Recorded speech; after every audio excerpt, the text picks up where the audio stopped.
Um dos nossos mais difíceis problemas é isso aqui chamamos disciplina. É, com efeito, um problema extremamente complexo. Julga a sociedade que deve controlar ou disciplinar o cidadão, lhe moldar a mente segundo certos padrões religiosos, sociais, morais e econômicos. Essa disciplina é realmente necessária? Por favor, escute com toda a atenção e não diga prontamente sim ou não. Em geral, pensamos, principalmente quando jovens, que não deveria haver nenhuma disciplina, que deveriam nos deixar fazer o que nos aprovesse, e achamos que isso é liberdade.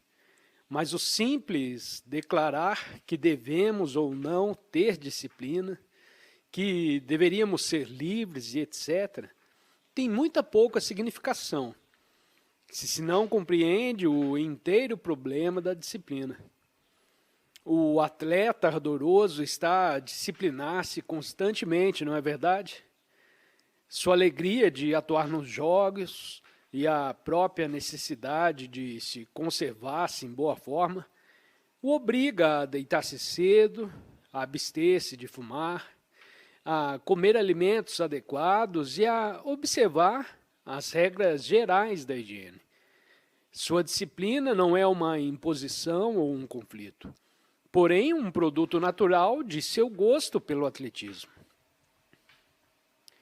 A disciplina aumenta ou diminui a energia humana? Os entes humanos em todo o mundo, em cada religião, cada escola de filosofia, impõem disciplina à mente, o que supõe controle, ajustamento, resistência e refreamento. Isso é necessário? Se a disciplina ocasiona uma produção maior de energia humana, então ela é desejável e tem significação. Mas se apenas recalca a energia humana, nesse caso é extremamente nociva e destrutiva. Todos temos energia, e a questão é se nossa energia pode ser tornada altamente eficaz, rica, abundante, por meio de disciplina, ou se a disciplina destrói o pouco ou muito de energia que possuímos. Este me parece ser o problema central. Muitos entes humanos não são bem dotados de energia, e a pouca energia que têm é cedo abafada e destruída pelos métodos de controle, pelas ameaças e tabus da sociedade a que pertencem, com sua pretendida educação. Tornam-se, pois, imitadores, passivos cidadãos dessa sociedade. E proporciona a disciplina mais energia ao indivíduo inicialmente melhor dotado? Ela lhe torna a vida rica e cheia de vitalidade? As pessoas muito jovens, como todos vocês aqui presentes, estão repletas de energia, não é verdade? Querem brincar, jogar, correr, falar. Não podem estar quietas, estão cheias de vida. E então, o que acontece? Quando se tornam maiores, os mestres começam a cercear essa energia, a afeiçoá-la, a dirigi-la para diferentes moldes. E quando por fim se tornam homens e mulheres, o pouco de energia que lhes resta, depressa, é sufocado pela sociedade, que lhes determina que devem ser cidadãos decentes e comportar-se de determinada maneira. Por meio da chamada educação e da compulsão social, aquela abundante energia da juventude é gradualmente destruída. Pois bem, pode a energia que atualmente possui tornar-se mais eficaz pela disciplina? Se apenas possui um pouco de energia, pode a disciplina aumentá-la? Se pode, então a disciplina tem significação. Mas se a disciplina destrói de fato a energia de uma pessoa, então é claro que deve ser banida. E que é essa energia que todos nós possuímos? Essa energia é pensamento, sentimento, é interesse, entusiasmo, avidez, paixão, lascívia, ambição, ódio. Pintar quadros, inventar máquinas, cultivar os campos, praticar esportes, escrever poesias, cantar, dançar, frequentar o templo, adorar. Tudo isso são expressões de energia. E a energia cria também ilusões, malefícios e sofrimentos. As mais requintadas e as mais destrutivas qualidades são por igual expressões da energia humana. Mas veja, o processo de controlar ou de disciplinar essa energia, libertando-a num sentido e contendo-a no outro sentido, se torna meramente uma conveniência social. A mente é moldada de acordo com um padrão de determinada cultura, e dessa maneira sua energia é pouco a pouco dissipada. Nosso problema, pois, é se essa energia, que em graus diferentes todos nós possuímos, pode ser aumentada, tornada mais eficaz. E se pode, para que fim? Para que é que existe energia? A finalidade da energia é guerrear? É inventar aviões a jato e inúmeras outras máquinas, seguir um certo guru, passar em exames, gerar filhos, atormentar-se incessantemente com esse e aquele problema? Por certo, se a mente humana, que é capaz de gerar tão espantosa energia, não está em busca da realidade ou Deus, então todas as expressões dessa energia se tornam meios de destruição e de aflição. A busca da realidade exige imensa energia. E se um homem não está empenhado nessa busca, sua energia se dissipa de maneira nociva, sendo então a sociedade obrigada a controlá-lo. É possível libertar energia para a busca de Deus ou da verdade, e no processo de descobrimento do verdadeiro, ser-se um cidadão que compreende os problemas fundamentais da vida e a quem a sociedade não pode destruir? Está compreendendo? Ou isso está um pouco complexo demais? Veja, o homem é energia. E se o homem não busca a verdade, essa energia se torna destrutiva. Portanto, a sociedade controla e molda o indivíduo a fim de lhe abafar a energia. É isso que tem acontecido à maioria das pessoas adultas no mundo inteiro. E talvez tenha notado outro fato interessante e muito simples, que no momento em que deseja realmente fazer alguma coisa, tem a energia necessária para fazer. O que acontece quando deseja ardentemente atuar bem num jogo? Você tem imediatamente energia, não é? E essa mesma energia se torna um meio de controle de si mesma, de modo que não há necessidade de disciplina externa. Na busca da realidade, a energia cria sua própria disciplina. O homem que espontaneamente busca a realidade torna-se um cidadão idôneo, o que não significa se ajustar ao padrão de uma dada sociedade ou governo. Assim, estudantes e professores devem cooperar para a libertação dessa energia que busca a realidade, Deus ou a verdade. Em sua busca da verdade haverá disciplina e será então um autêntico ente humano, um indivíduo completo, e não meramente um hinduísta ou parsi, limitado por sua particular sociedade ou cultura. Se em vez de lhe cercear a energia, como atualmente está fazendo a escola, ao ajudar o estudante a despertar sua energia para buscar da verdade, verá que a disciplina terá então um significado totalmente diferente. Por que é que no lar, na aula e no hostel, estão sempre a dizer que devem e o que não devem fazer? De certo é porque seus pais e seus mestres, como o resto da sociedade, não perceberam que o homem existe com a só finalidade de descobrir a realidade ou Deus. Se mesmo um pequeno grupo de educadores compreendesse isso e aplicasse sua inteira atenção a essa busca, seria inaugurada uma educação de nova espécie e uma sociedade completamente diferente. Não nota o pouco de energia que têm as pessoas que te cercam, inclusive os seus pais e seus mestres? Estão a morrer lentamente, mesmo que seus corpos ainda não estejam envelhecidos. E por que isso acontece?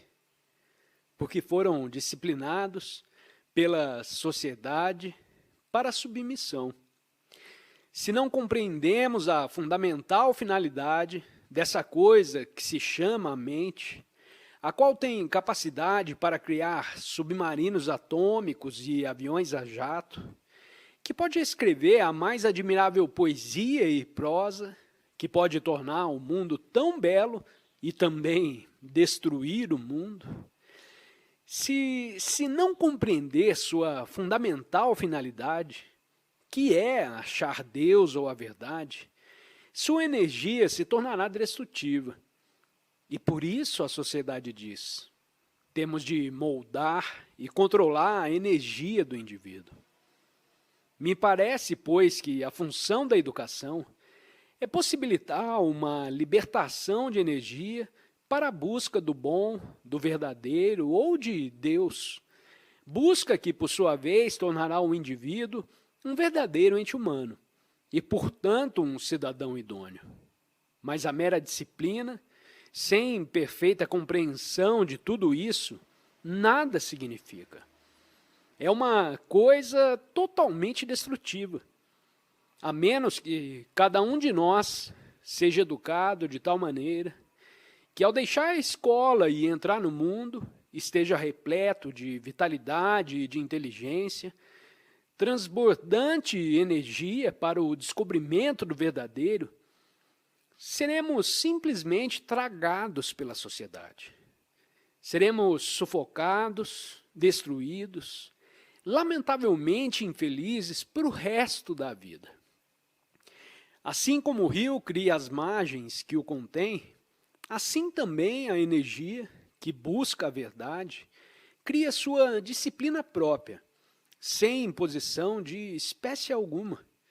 E assim como o rio se encontra com o mar, assim também essa energia encontrará sua própria liberdade.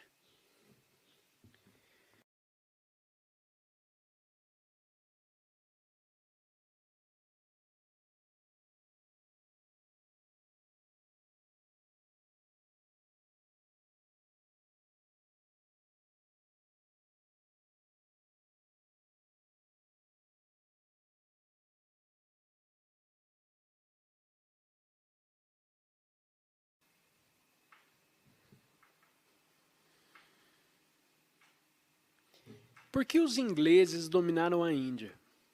Resposta: os povos que têm mais energia, mais vitalidade, mais capacidade, mais ânimo, levam o sofrimento ou o bem-estar a seus vizinhos menos energéticos. Houve tempo em que a Índia se expandia explosivamente por toda a Ásia. Seu povo era cheio de zelo criador e levou a religião à China, ao Japão, à Indonésia, à Burma, e outras nações dedicavam-se ao comércio, talvez também necessário, apesar dos males a eles inerentes. O lado interessante dessa questão é que os que buscam a verdade ou Deus são muito mais explosivos, libertam energias espantosas, não só em si próprios, mas também nos outros. E esses é que são os verdadeiros revolucionários, e não os comunistas ou os socialistas, os meros reformadores. Os conquistadores e dominadores aparecem e desaparecem. Mas o problema humano é sempre o mesmo. Todos queremos dominar, nos submeter ou resistir. Mas o homem que busca a verdade é livre de todas as sociedades e culturas. Pergunta: mesmo na hora da meditação, não parecemos capazes de perceber o verdadeiro. Poderia nos dizer o que é o verdadeiro? Resposta: deixemos de parte, por enquanto, a questão relativa ao verdadeiro e vamos considerar, primeiramente, o que é meditação. Para mim, a meditação é uma coisa muito diferente daquilo que os livros e gurus lhes têm ensinado. Meditação é o processo de compreensão da própria mente. Se não compreende o seu próprio pensar, e isso é autoconhecimento, tudo o que pensar será muito pouco significativo. Sem a base do autoconhecimento, o pensamento conduz à ação nociva. Todo pensamento tem significação. E se a mente é incapaz de perceber a significação, não apenas de uns poucos pensamentos, porém de cada pensamento que surge, então o mero concentrar-se em determinada ideia, imagem ou conjunto de palavras, sendo isso o que geralmente se chama meditação, é uma forma de auto-hipnose.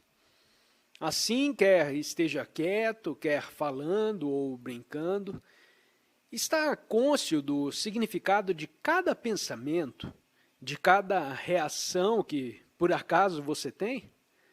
Experimente isso para ver quanto é difícil estar cônscio de cada movimento de seu próprio pensamento.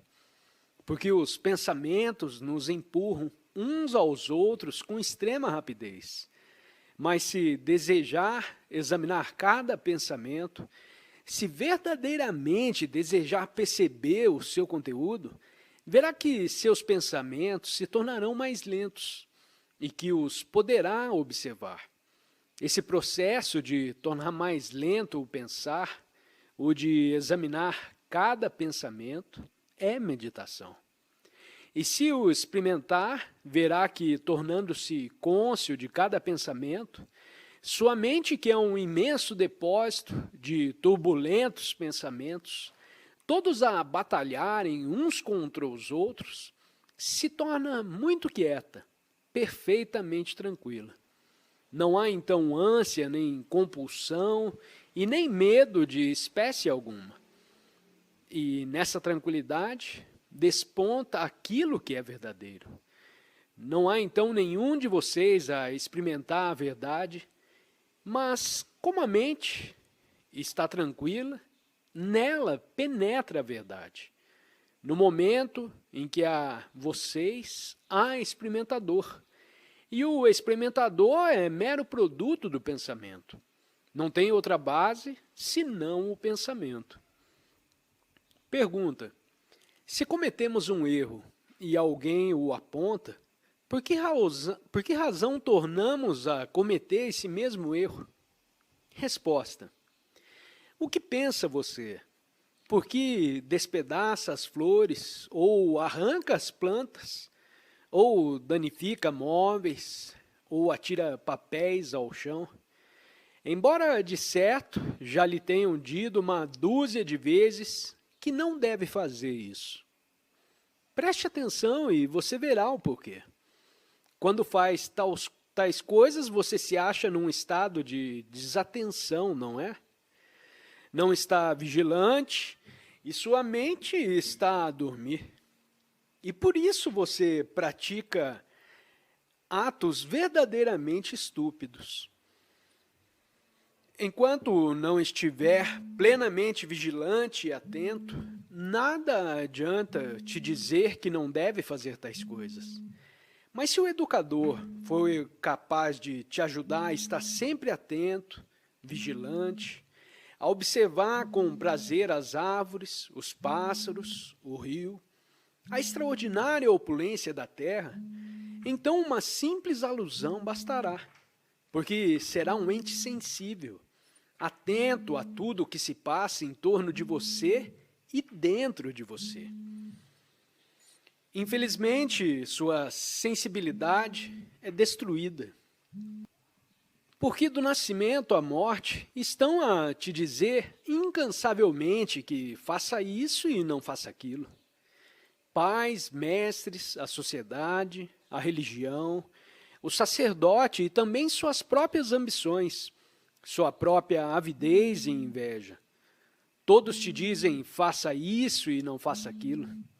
Estar livre de tudo isso, dos fazer e não fazer, e ao mesmo tempo ser sensível em tão alto grau que espontaneamente seja bondoso e não magoe ninguém, não jogue papéis no chão, ou não veja uma pedra na estrada sem a retirá-la. Isso requer consideração em alto grau. E a finalidade da educação, sem dúvida nenhuma, não é puramente te dar umas poucas letras do alfabeto depois do seu nome, mas sim despertar em você esse espírito de consideração para ser um ente sensível, alertado, vigilante e bondoso. Pergunta: o que é a vida e como poderemos ser felizes? Resposta: aí está uma ótima pergunta de menino. O que é a vida? Se a faz a um homem de negócios, ele responderá que a vida é vender mercadorias lucrativamente, porque esta é a sua vida da manhã à noite. O homem ambicioso te dirá que a vida é uma luta para alcançar um alvo, para realizar-se. Para o homem que conquistou posição e poder, que chefia uma organização ou nação, a vida é intensa atividade por ele dirigida. E para o trabalhador, principalmente nesse país, a vida é trabalho infindo, sem um dia de descanso. É viver sordidamente, infeliz, sem suficiente nutrição. E pode o homem ser feliz no meio de tanto atrito, tanta luta e fome e sofrimento? Claro que não. O que faz ele, então? Não investiga, não indaga o que é a vida, porém se põe a filosofar sobre a felicidade. Fala da fraternidade enquanto explora os outros. Inventa o eu superior, a super-alma, uma certa coisa que, no final de tudo, o fará permanentemente feliz. Mas a felicidade não se torna existente se a buscamos. Ela é um derivado, um acessório, que vem à existência quando existe a bondade, quando existe o amor, quando não há ambição e quando o espírito, tranquilo, busca o verdadeiro. Pergunta: por que lutamos uns com os outros? Resposta: me parece que os mais velhos também fazem essa pergunta, não? Por que lutamos? A América se opõe à Rússia, a China ao Ocidente. E por quê? Falamos de paz preparando a guerra. E por quê? Porque, penso, a maioria dos entes humanos gosta de competir e de lutar. Isso é um fato evidente. Senão, deixaríamos de fazê-lo. No lutar, encontra-se um exaltado sentimento de vitalidade. Isso também é um fato. Pensamos que a luta, em todas as suas modalidades, é necessária para nos manter vivos. Mas veja, esse modo de viver é extremamente destrutivo. Há uma maneira de viver sem luta nenhuma. A flor, o lírio que está crescendo, não está lutando, está vivendo. Ele simplesmente é. O ser de uma coisa é a bondade dessa coisa. Mas absolutamente não somos educados para isso. Somos educados para competir, lutar, ser soldados, advogados, agentes de polícia, professores, diretores, negociantes, sempre querendo estar por cima, todos queremos triunfar na vida. Muitos há que, exteriormente, ostentam humildade, mas só são felizes os que verdadeiramente humildes e que não lutam. Pergunta: por que abusa a mente dos outros seres humanos e de si própria? Resposta: o que você entende por abuso? A mente ambiciosa, ávida, invejosa, a mente carregada de crença e tradição, a mente cruel que explora a outros. Essa mente, é óbvio, cria com sua ação malefícios e produz uma sociedade toda de conflito. Enquanto a mente não compreender a si própria, sua ação será invariavelmente destrutiva. Enquanto a mente não tiver autoconhecimento, fomentará a inimizade. Eis porque é essencial alcançar o conhecimento de si mesmo, e não simplesmente aprender o que está nos livros. Não há livro capaz de te ensinar autoconhecimento.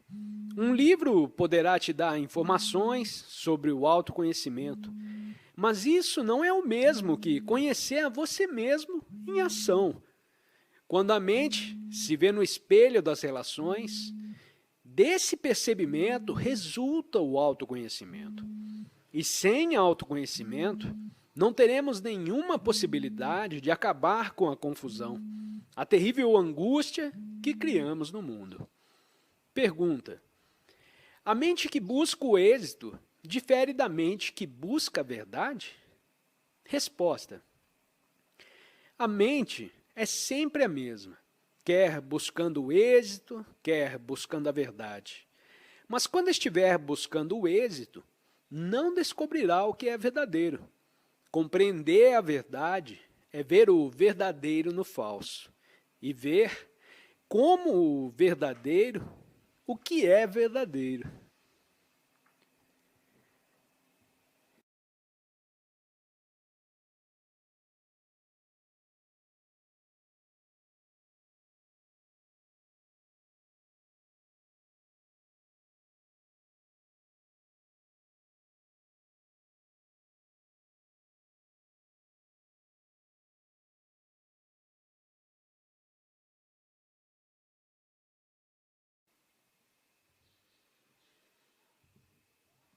Porque do nascimento à morte estão a te dizer incansavelmente que faça isso e não faça aquilo. Pais, mestres, a sociedade, a religião, o sacerdote e também suas próprias ambições, sua própria avidez e inveja. Todos te dizem faça isso e não faça aquilo. Estar livre de tudo isso, dos fazer e não fazer, e ao mesmo tempo ser sensível em tão alto grau que espontaneamente seja bondoso e não magoe ninguém, não jogue papéis no chão, ou não veja uma pedra na estrada sem a retirá-la. Isso requer consideração em alto grau. E a finalidade da educação, sem dúvida nenhuma, não é puramente te dar umas poucas letras do alfabeto depois do seu nome, mas sim despertar em você esse espírito de consideração para ser um ente sensível, alertado, vigilante e bondoso. Pergunta: o que é a vida e como poderemos ser felizes? Resposta: aí está uma ótima pergunta de menino. O que é a vida? Se a faz a um homem de negócios, ele responderá que a vida é vender mercadorias lucrativamente, porque esta é a sua vida da manhã à noite. O homem ambicioso te dirá que a vida é uma luta para alcançar um alvo, para realizar-se. Para o homem que conquistou posição e poder, que chefia uma organização ou nação, a vida é intensa atividade por ele dirigida. E para o trabalhador, principalmente nesse país, a vida é trabalho infindo, sem um dia de descanso. É viver sordidamente, infeliz, sem suficiente nutrição. E pode o homem ser feliz no meio de tanto atrito, tanta luta e fome e sofrimento? Claro que não. O que faz ele, então? Não investiga, não indaga o que é a vida, porém se põe a filosofar sobre a felicidade. Fala da fraternidade enquanto explora os outros. Inventa o eu superior, a super-alma, uma certa coisa que, no final de tudo, o fará permanentemente feliz. Mas a felicidade não se torna existente se a buscamos. Ela é um derivado, um acessório, que vem à existência quando existe a bondade, quando existe o amor, quando não há ambição e quando o espírito, tranquilo, busca o verdadeiro. Pergunta: por que lutamos uns com os outros? Resposta: me parece que os mais velhos também fazem essa pergunta, não? Por que lutamos? A América se opõe à Rússia, a China ao Ocidente. E por quê? Falamos de paz preparando a guerra. E por quê? Porque, penso, a maioria dos entes humanos gosta de competir e de lutar. Isso é um fato evidente. Senão, deixaríamos de fazê-lo. No lutar, encontra-se um exaltado sentimento de vitalidade. Isso também é um fato. Pensamos que a luta, em todas as suas modalidades, é necessária para nos manter vivos. Mas veja, esse modo de viver é extremamente destrutivo. Há uma maneira de viver sem luta nenhuma.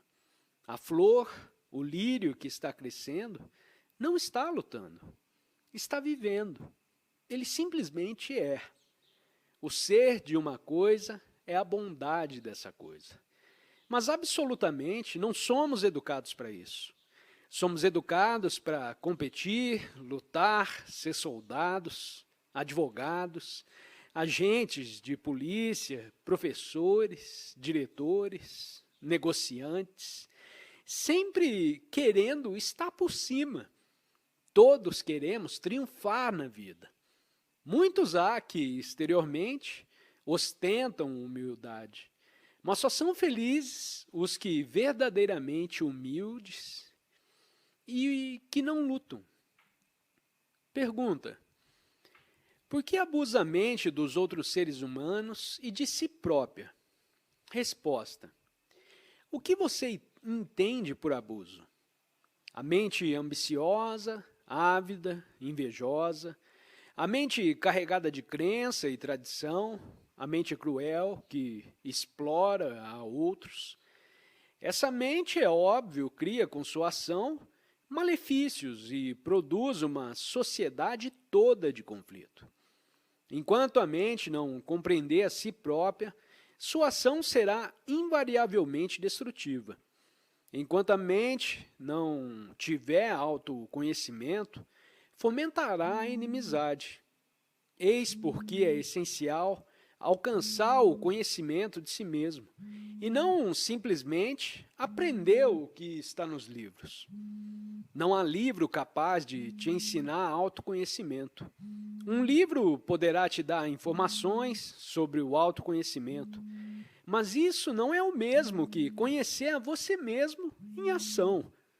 Quando a mente se vê no espelho das relações, desse percebimento resulta o autoconhecimento. E sem autoconhecimento, não teremos nenhuma possibilidade de acabar com a confusão, a terrível angústia que criamos no mundo. Pergunta: a mente que busca o êxito difere da mente que busca a verdade? Resposta: a mente é sempre a mesma, quer buscando o êxito, quer buscando a verdade. Mas quando estiver buscando o êxito, não descobrirá o que é verdadeiro. Compreender a verdade é ver o verdadeiro no falso e ver como o verdadeiro o que é verdadeiro.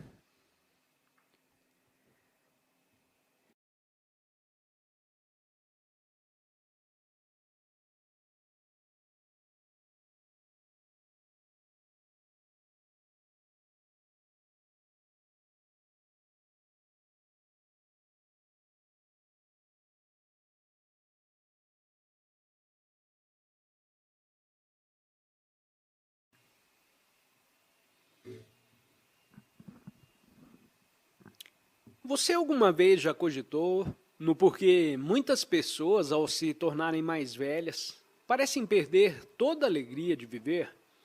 No momento, a maioria de vocês que são jovens é relativamente feliz.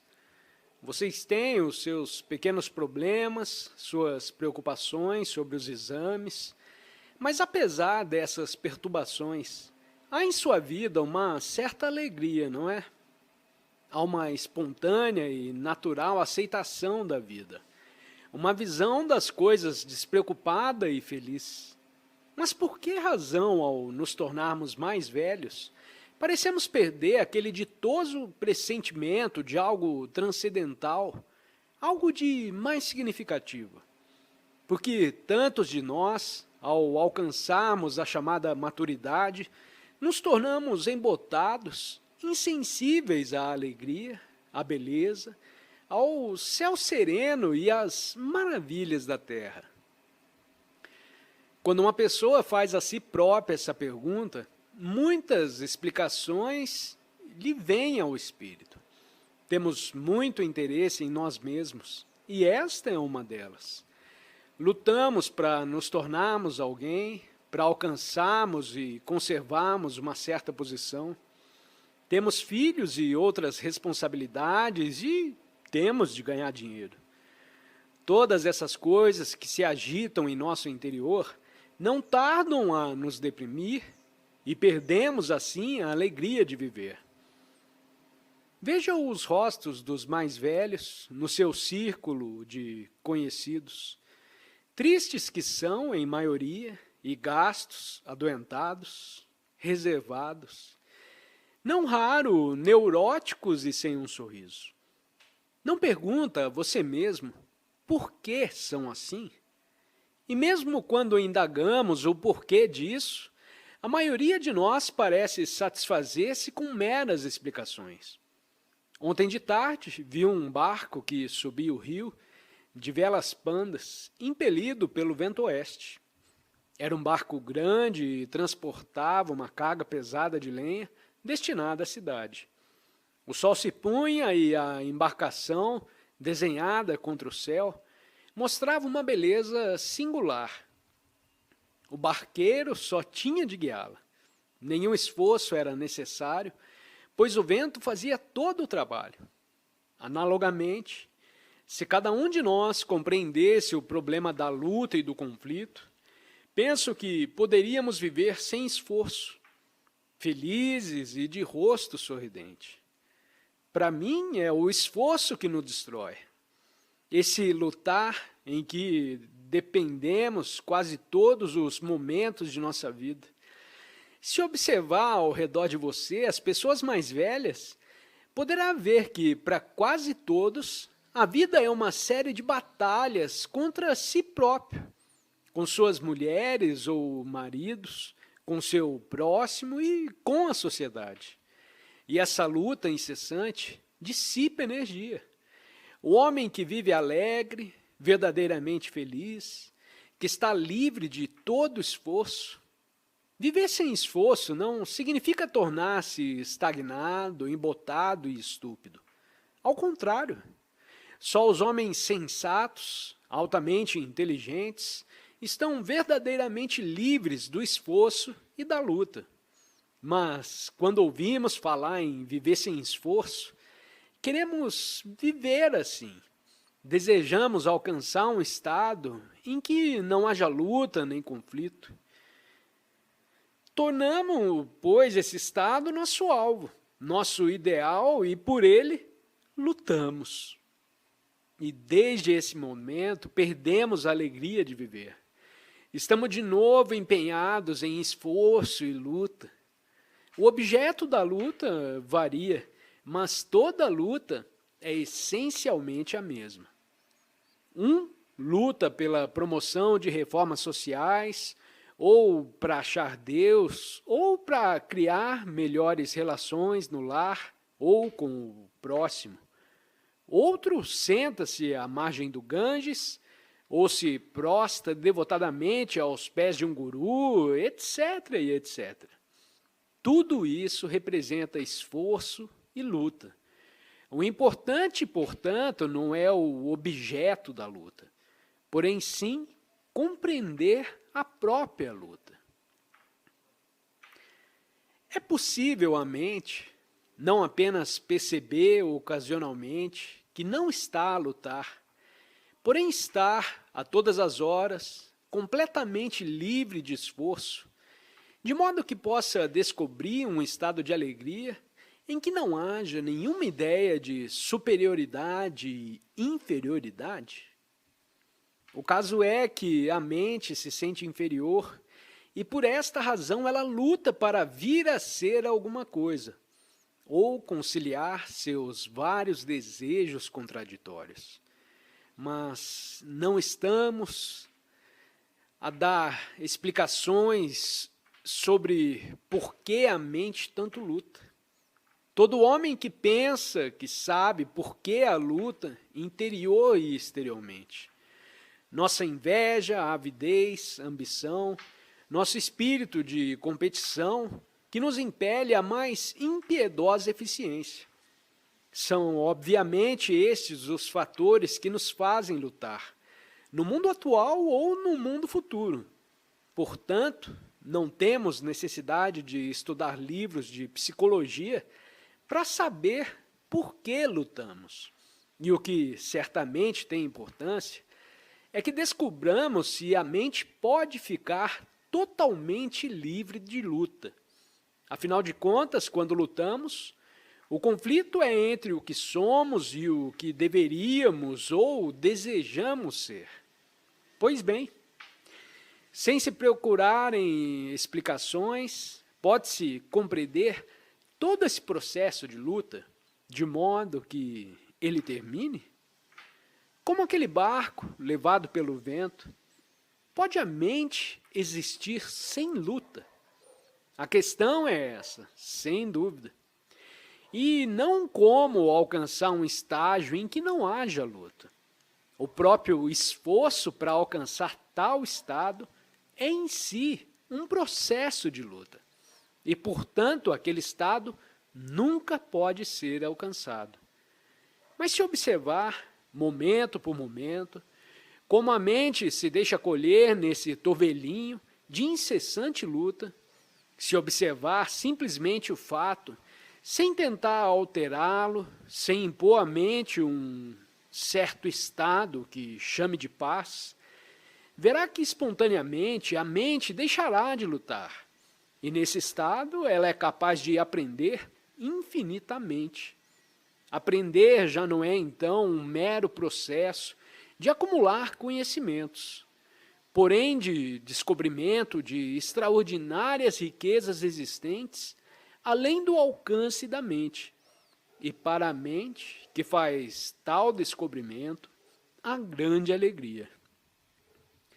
Observe a você mesmo para ver como luta da manhã à noite e como sua energia se dissipa nessa luta. Se tratar apenas de explicar por que luta, ficará perdido numa floresta de explicações e a luta prosseguirá. Mas se ao contrário, observar sua mente com serenidade e sem dar explicações, se deixar simplesmente que sua mente esteja cônscia de sua própria luta, verá que muito depressa surgirá um estado no qual nenhuma luta haverá, um estado de extraordinária vigilância. Nessa vigilância, não há ideia de superior e inferior, não há homem importante nem homem insignificante, não há guru.